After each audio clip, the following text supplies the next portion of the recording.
Yeah, good morning, everyone. So I'm glad that I came in to watch Tim's presentation because I'm going to ditch half of my slides. Otherwise, you're at a risk of hearing quite a bit of the theory again. So what I'm actually going to do is go into solution mode and really talk about a couple of things that are pretty new and one that is very new and I think quite exciting in terms of trying to that question about, first of all, how do you stop people glazing over when you talk about pensions? If only we could get rid of that word. But Tim made a good point, it's about context. And actually, seeing pensions as something... Actually, I was talking on our stand earlier to someone and saying, some employers talk about the fact that, pensions is a legal requirement, so I understand why we've got to get involved. But when it comes to other savings, why is that our issue? And actually, when we talked it through, it's like, I think we need to think about pensions differently. Pensions is about building financial resilience from retirement onwards. And when you think about it like that, it's like, well, hold on, that's when people leave you. There's 10, 20, 30, 40 years before. What are we doing to help people with financial resilience while they still work for us? Just looking at pensions, and there's an important point here in terms of one of the new solutions that I want to talk to you about. And that's it. It's the 10-year anniversary. It's happy birthday. It's 10 years the 10th year anniversary of auto-enrolment. And I don't think there's anyone in this room or outside of this room who couldn't say that auto-enrolment has not been successful. I mean, we've got just over 10 million extra people saving for retirement now. And there's something like just over 60 billion pounds worth of extra contributions being invested in pensions that weren't before. And that's great. But auto-enrolment, the reason that it's really successful is that it relies on inertia. It relies on the fact that people don't engage. Because if you look at prior to 2012, you can see people weren't engaged with pensions, so they didn't join. As soon as auto-enrolment is in place, people don't engage with pensions, they can't be bothered to take themselves out. Okay, so engagement is still really low in pensions, and look, at the moment, our research is showing that people, if they do feel under financial pressure, they are likely to consider reducing pension contributions or even stopping them. And what we've just got to make sure, if that needs to happen, that needs to happen. But we just got to make sure that they are engaged enough to get enough information to understand, hold on, what are you losing if you do that, okay? But when we look at these other solutions, maybe it's a matter of fact of rethinking pensions and getting rid of that pensions word, because up till now, I think the issue has been that workplace savings equals pensions, and pensions equals workplace savings. And I think that's where the issue starts. And I think what we need to do is start thinking, and Tim did allude to it, where, isn't it just right that people are saving? And this is, so pensions have been really successful. This is what we call the UK savings ratio. And this actually gives you a really good impression or a good idea of how resilient the UK workforce is. And the bottom line is, they ain't, okay? And people said, oh, it's the current cost of living crisis. It's because of COVID. Well, actually not. Even before COVID, research was showing that there were more than 60 million people with less than £100 in accessible savings. So you might be one of those fortunate people who have got a great pension scheme. You've got 150k sitting in there and you're struggling to pay your gas bill. Well, with all due respect, a healthy pension pot that you can't access for 10, 20, 30, 40 years' time ain't much use at the moment or for other financial needs. Now, we're a pension provider, so I'm not going to stand here and downplay the importance of pensions. On the contrary, you know, pensions are really critical. But I think the time has come where we have to accept that pensions on their own don't fit the bill anymore. So it's not that pensions aren't right, they're critical, but on their own, they just do not fit the bill. So I am going to go through and I'm going to get straight to something that we are really seeing a lot of traction with at the moment, which is, again, forget pensions, let's start thinking about workplace savings. And let's also think about, from an employer's perspective, next to payroll costs, direct payroll costs, pension contributions are probably the biggest expense on the P&L statement, okay? You've got to get some sort of return on investment, okay? And that comes through in terms of appreciation levels and engagement levels. Let's think about somebody on the housing, someone under 30 looking to get on the housing ladder, and they're only going to retire in 30, 40 years' time. With the greatest respect, it's hard for them to focus on the end game, which is retirement. So Pension Redirect is about sort of raising that level where you're saying, as an employer, this is how much we pay.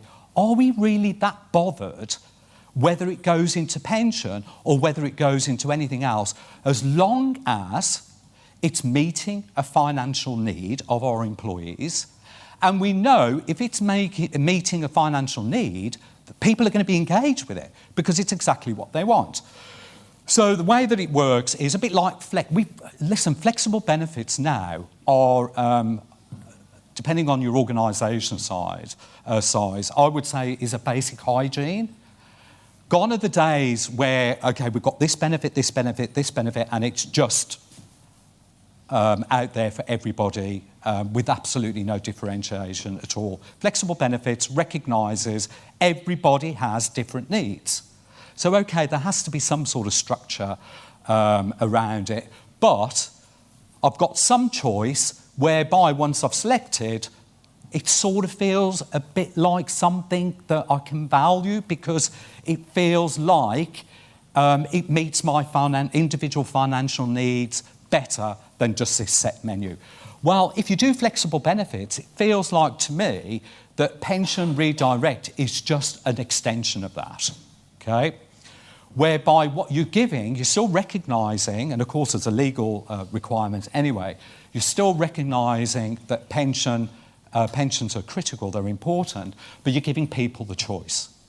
And you're saying, right, okay, so within certain parameters, just like flex benefits, you can decide how much of the employer contribution, how much of the employee contribution you want to go into pension, and there's a minimum, and how much do you actually want to go into workplace ISAs, for instance. So I might be under 30, looking to get on the housing ladder, saving for a housing deposit. There's a great product called a lifetime ISA,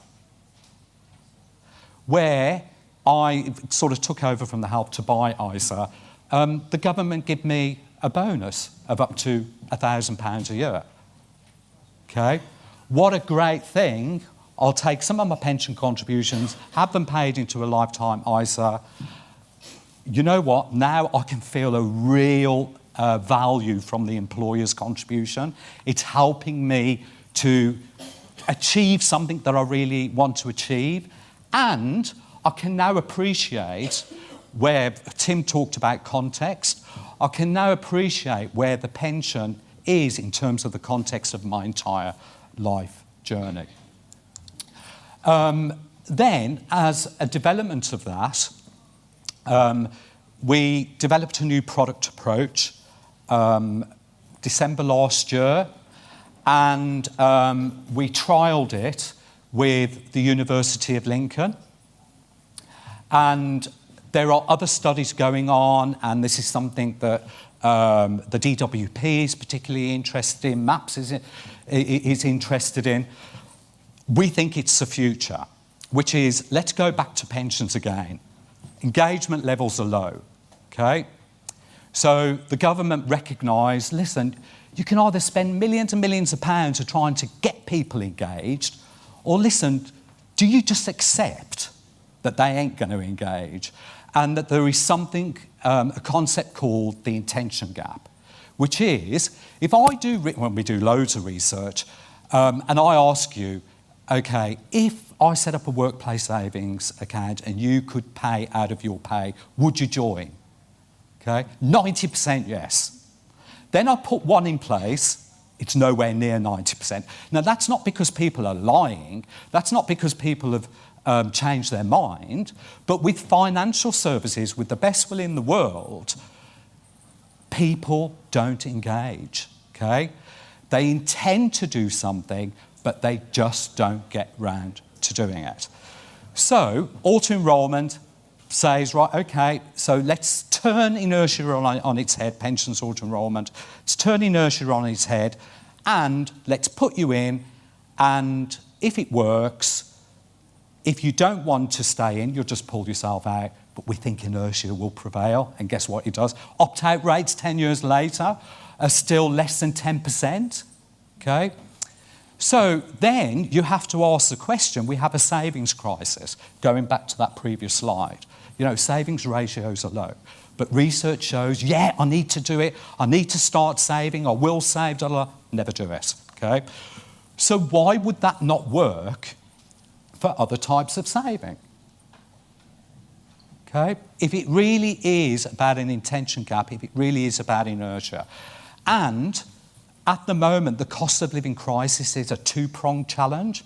It is about getting extra money into people's salaries, and it is about getting making people's disposable income go further. But it's also about building financial resilience for the future. Okay? So how do we do that? Okay? And this is a great way of doing it. So what we did with the University of Lincoln, so just to set a bit of context about who they are and what their particular issue was, they have, and it's a couple of thousand, working students. Now, once I've said students, then take that out of your mind, okay? Because that's a bit of a red herring in that we're talking about they happen to be students, but they have proper jobs at the University of Lincoln. If they weren't doing these jobs, some external, they'd have to go externally and recruit, okay? And so they have these students, they have a proper contract of employment, they get all the benefits that anybody else, all the contractual terms, all the benefits that any other employee gets.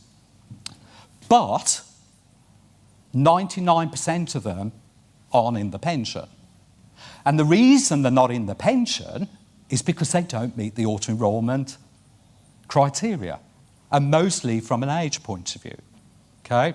So through no fault of their own, they're missing out on the employer contribution.